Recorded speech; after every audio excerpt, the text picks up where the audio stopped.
तो class 10th के सभी विद्यार्थी, जैसा कि हमने आपसे वादा किया है तो वादा किया तो निभाएंगे और 5 फरवरी के दिन आपको टॉपर बनाएंगे। ठीक है, यहां से देखिएगा आप बढ़िया से बिल्कुल विथ सॉल्यूशन पूरे पेपर का सॉल्यूशन दूंगा। मोस्ट मोस्ट मोस्ट इंपोर्टेंट है, 100% श्योर है इसी में से फंसने वाला है। ठीक है, नेताजी की जो मूर्ति है उस पर चश्मा कौन लगाता था? कैप्टन चश्मे वाला। देखो भाई साहब, दूध का दूध पाने का मतलब होता है सही न्याय करना। ठीक है, जो आज के जमाने में नहीं है। ठीक है, साना साना हाथ जोड़ी किसकी रचना है? मधु कांकरिया जी। रीतिकाल की जो समय अवधि है वो 1643 से 1843। ठीक है, युगधारा हमारे नागार्जुन भैया की। ठीक है, पुनरुक्ति प्रकाश अलंकार उसे कहते हैं जब एक ही शब्द की आवृत्ति एक से अधिक बार हो जाए। ठीक है, बढ़िया से करो, आप तो घबराओ क्यों? यदि आप चाहते हो कि ये इन टपोरियों की तरह आप भी बिल्कुल परसेंटेज बनाओ तो बढ़िया बना सकते हो। ये भाई साहब है ना, ये भी 50-50 60-60 के लायक थे, इनको भी ऐसे लगता था, बहुत डर लगता जैसा आप डर रहे हो ना, ऐसे कैसा डरो मत, सब कुछ एक कराओ। मेरी जवाबदारी, मैं किस लिए बैठा हूँ फिर? हाँ, हम किस लिए बैठे ना। ठीक है, यही तो काम हम घर से फुर्सत है। ठीक है, चलिए आगे बढ़ते हैं। पंचवटी में किस समास का उदाहरण है? देखिए, जिसमें गिनती आई ना वो द्विगु समास होता है।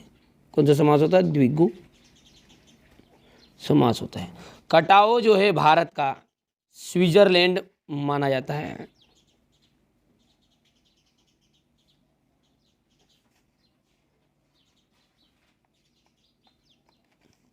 जे शंकर प्रसाद की कविता हमारी पाठ्यपुस्तक में संकलित है, तो कौन सी कविता है उनकी?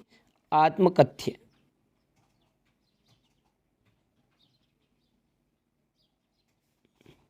कामयानी एक क्या है? महाकाव्य है।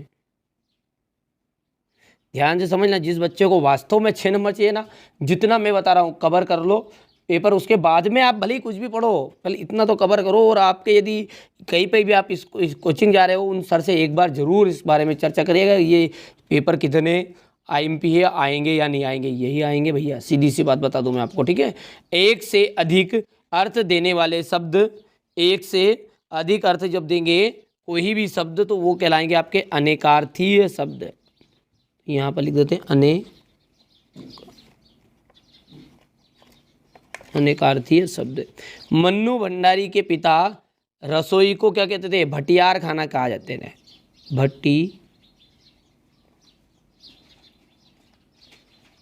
भटियार खाना। नाटक जो होती है ना, नाटक में कई अंग होते हैं, कई अंक, एपिसोड। और एकांकी में क्या होता है? एक एपिसोड होता है। यशपाल जी है, उनकी जो रचना है लखनवी अंदाज। उल्लू बनाना का आपका बन जाएगा मूर्ख बनाना। हिरोशिमा, जो हिरोशिमा है वो आपके आ जाएगी अणु बम विस्फोट। तुलसीदास की कवितावली आएगी। और काव्य की आत्मा को हम कहते हैं रस। सिंपल सी बात है। यथाशक्ति में कौन सा समास है? यथाशक्ति में अव्ययी भाव समास है।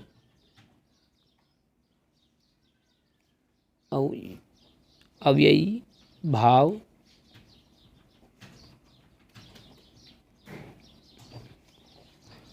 मेरे द्वारा पुस्तक पढ़ी जा रही है में कौन सा वाच्य है?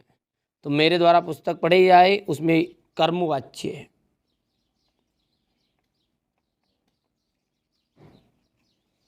मधु कांकरिया की कौन सी रचना आपके पाठ्यक्रम में है?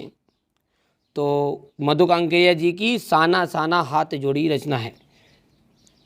तो यहाँ पे लिख देते हैं अपन साना साना साना हाथ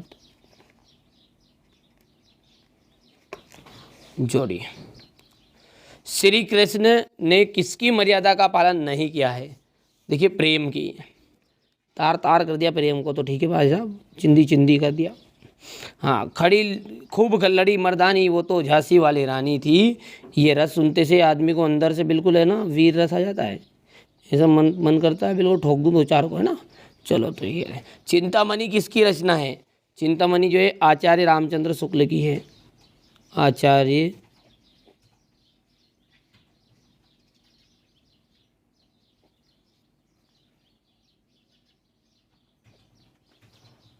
रामचंद्र शुक्ल की है।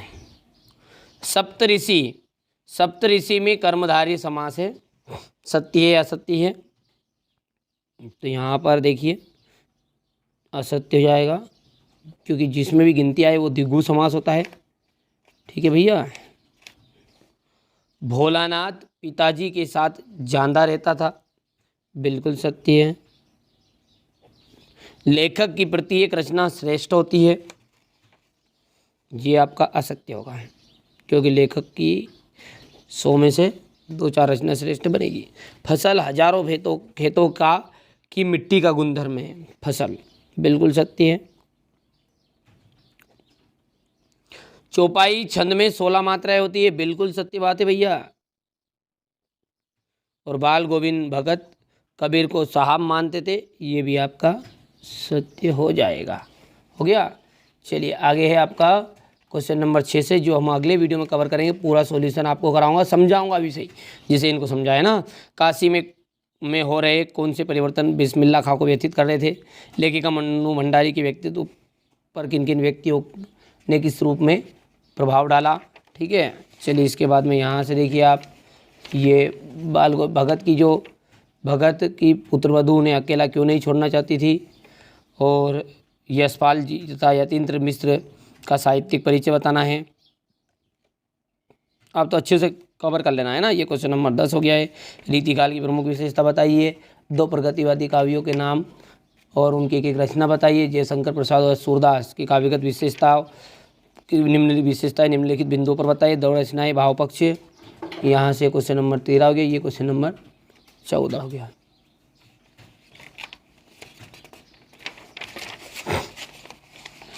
यहाँ से देखिए महाकाव्य किसे कहते हैं, रौद्ररस की विशेषताएं, चौपाई छंद की परिभाषा, नाटक और एकांकी में कोई 2 अंतर, गद्य किसे कहते हैं।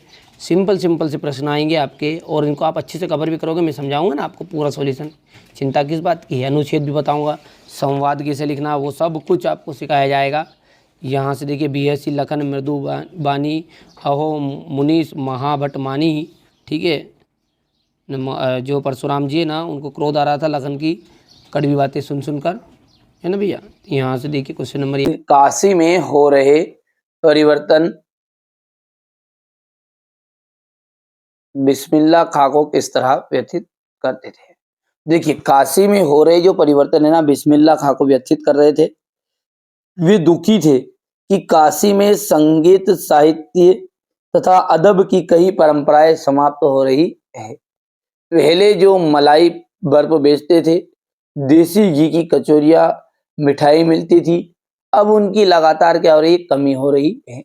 गाने वालों में संगीत के प्रति जो अदब था वो भी समाप्त हो रहा है, इसलिए बिस्मिल्लाह खां व्यतीत हो रहे।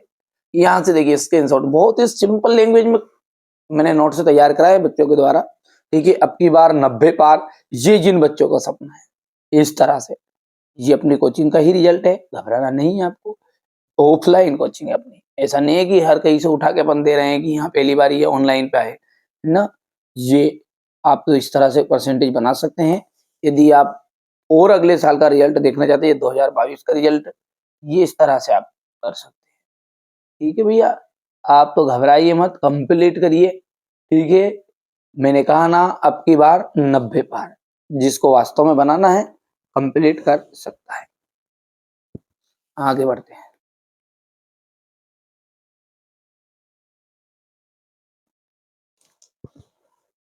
लेखिका मन्नू भंडारी के व्यक्तिगत पर किन किन व्यक्तियों का किस रूप में प्रभाव पड़ा? तो लेखिका मन्नू भंडारी को 2 व्यक्तियों ने विशेष रूप से प्रभावित किया। एक तो उनके पिता, दूसरे उनकी शिक्षिका शीला अग्रवाल। पिता गोरे रंग को महत्व देते थे, और जबकि लेखिका जो थी श्याम वर्ण की थी, काले रंग की। भगत की पुत्रवधू उन्हें अकेला क्यों नहीं छोड़ना चाहती? तो भगत की जो पुत्रवधू थी ना, वह उन्हें अकेला नहीं छोड़ना चाहती थी। क्यों? क्योंकि भगत की देखभाल करने वाला कोई नहीं था, उनके खाने पीने का प्रबंध करने वाला भी कोई नहीं था, तथा उनके खाने आदि की व्यवस्था करने एवं उनके साथ उनकी देखभाल के लिए रहना चाहती थी। ठीक है, हो गया इतना। चलिए आगे बढ़ते हैं। लेखक की दृष्टि में सभ्यता और संस्कृति की सही समझ अब तक क्यों नहीं बन पाई है? लोग सभ्यता और संस्कृति शब्दों का प्रयोग खूब करते हैं, लेकिन इनके अर्थ समझ में नहीं आते हैं। इन शब्दों के साथ विशेषण लगने पर कुछ अर्थ समझ में तो आता है, परंतु वहां गलत गलत ही होता है। जैसे भौतिक सभ्यता और आध्यात्मिक सभ्यता में भौतिक और आध्यात्मिक विश्लेषण लगने पर उनके अर्थ गड़बड़ाते गए। यही कारण है कि सभ्यता और संस्कृति शब्दों को सही समझ अभी तक नहीं हो पाई है। आगे बढ़ते हैं और अगला देखते हैं। तो यहां से देखिएगा आपका यशपाल और यतीन्द्र मिश्र का आपका लेखक परिचय क्वेश्चन नंबर उसमें। तो यहां से आप यशपाल का लेखक परिचय करना है आपको। ठीक है, हमारे जो एमपी बोर्ड में होता है ना, वो आपसे है ना ये जीवन परिचय ये इतना पूछता ही नहीं है ना, आपसे रचनाएं पूछता है। तो यहाँ से देखिए ज्ञानदान, तर्क का तूफान, पिंजरे की उड़ान, झूठा सच, देशद्रोही। और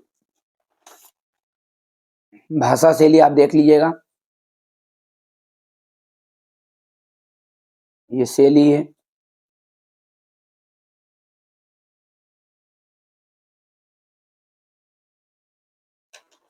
साहित्य में स्थान। ठीक है भैया, चलिए इसके बाद में आगे बढ़ते हैं ना। तो अगला देखते हैं अपना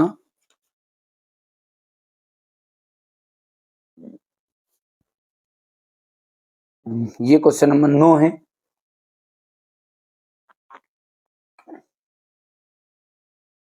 समास विग्रह करना है रातों रात का, रात ही रात में। और अव्ययी भाव समास इसमें वंशधर का वंश को धारण करने वाला हो जाएगा और कर्म तत्पुरुष रहेगा।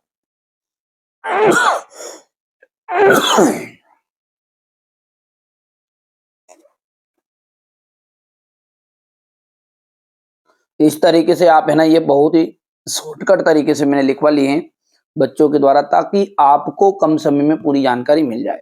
ये अथवा रहेगा इसका। ये क्वेश्चन नंबर 11 है। यहां से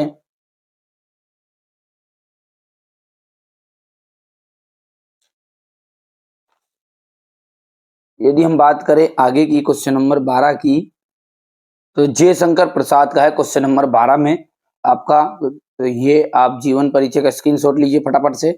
देखिए यहां से पूछता है अपने एमपी बोर्ड में, थे ना भैया, रचनाएं हैं कामयानी, लहर, झरना, आंसू। काव्यारी, लहर, झरना, आंसू। करुणालय, चित्रधार, प्रेम पथिक, महाराणा का महतू, कानन, कुसुम आदि। ये आप पहले ऊपर के चार भी बहुत है, कामयानी, लहर, झरना, आंसू। और भाव पक्ष की बात करें तो समस्ता का इन्होंने संदेश दिया है। ठीक है, दूसरा है छायावाद के ये जनक माने जाते हैं। पढ़ लेना आप थोड़ा थोड़ा, सिंपल है।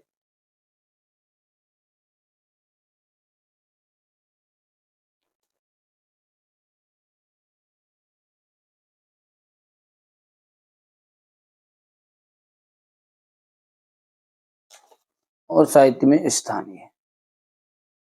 ठीक है, अब जयशंकर प्रसाद के अलावा है आपका सूरदास जी का। तो सूरदास का ये रहा।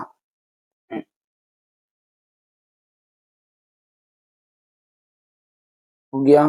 इसके बाद में ये यहाँ से रचनाएं देखिए। सुरसागर, सुरसारावली, साहित्य लहरी। भाव पक्ष की बात करें तो ये देख लीजिए, भाव पक्ष में हो गया। कला पक्ष ये है आपका, और साहित्य में स्थान। चलिए, तो अब क्वेश्चन नंबर जो 13 है, उसमें क्या है आपका, आत्मकथा सुनाने के संदर्भ में कभी कभी कभी समय भी नहीं हुआ, कभी ऐसा क्यों कहता है?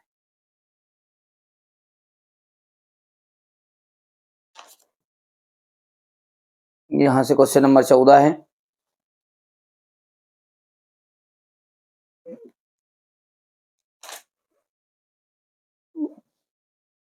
क्वेश्चन 15,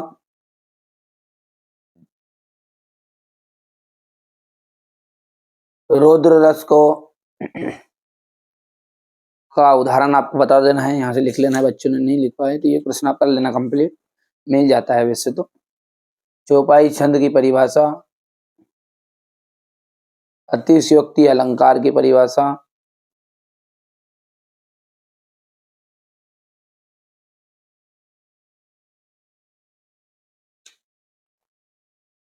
अब देखिए अगला जो है ना वो है नाटक और एकांकी में अंतर। तो आप नाटक और एकांकी में अंतर यहां से करना है आपको।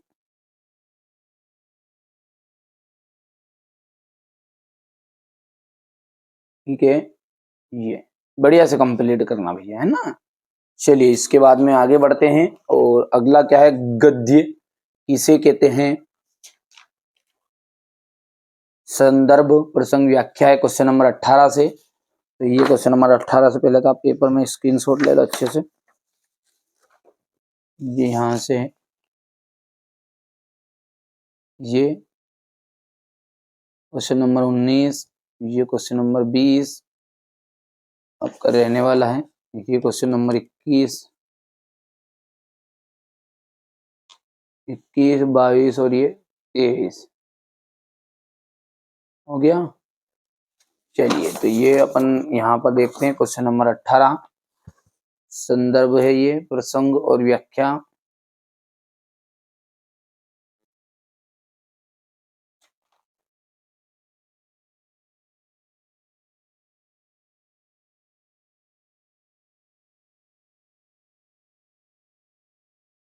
हो गया,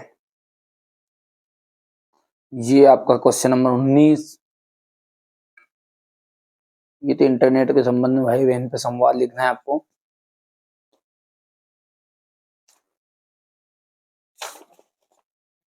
यहां से आप देख सकते क्वेश्चन नंबर 20 वाला जो अभी था।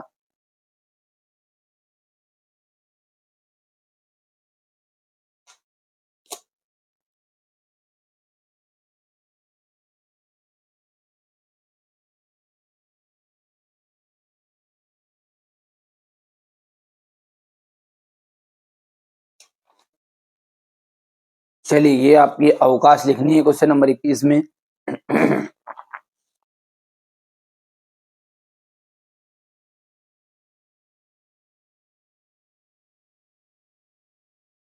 ठीक है भैया, तो इस तरह से ये मैंने आपको है ना पेपर बता दिया आपका।